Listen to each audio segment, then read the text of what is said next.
wars come to an end. Israeli wars don't come to an end because Israel's agenda extends far beyond the places that they're currently bombing. I don't think there's any doubt that the agenda of Israel is a so-called Greater Israel. I don't think that that's a conspiracy theory. I think that history has shown it. And Israel may never have a more ideal time to try to get everything that it wants out of an American administration. And so when we look at the U.S.-Israeli war against Iran, I do believe that the Israelis thought that they would be able to bring down the Iranian government. They wanted to try to pummel as much of Iran's defenses as possible. They had their own target lists that they brought to the United States, that Israel bombed some of the sites, the United States bombed others. Israel would want that to go on longer and longer because the end goal ultimately is to try to do what they did when the regime change happened in Syria and Bashar al-Assad fled the country, which was to destroy the entire conventional military capacity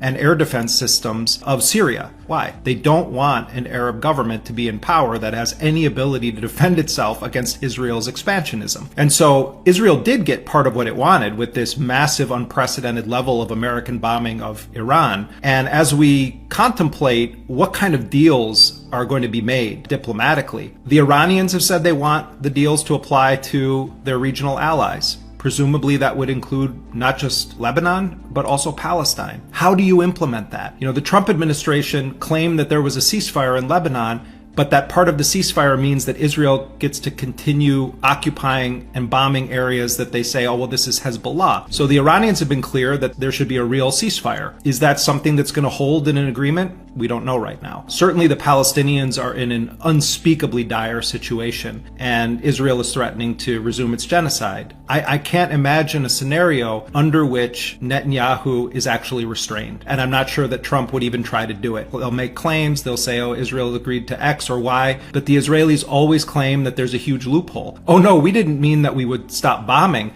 We just meant that we wouldn't burn children alive in tents anymore. Oh, and by the way, we just burned children alive in tents again. You never can expect that the United States will restrain Israel in any capacity. And in some cases, I don't think the US even has an ability to do it. There's political cowardice. And also the dark open secret in Washington is that many American politicians support this maximalist Israeli agenda. They just want to, say, well, this is about Netanyahu. It's not about Netanyahu. It's about an entire genocidal expansionist project. So the Israeli menace is going to remain regardless of what happens in this war. And at the end of the day, the Iranians have learned that they have to remain always on war footing, even if there is some kind of a diplomatic resolution.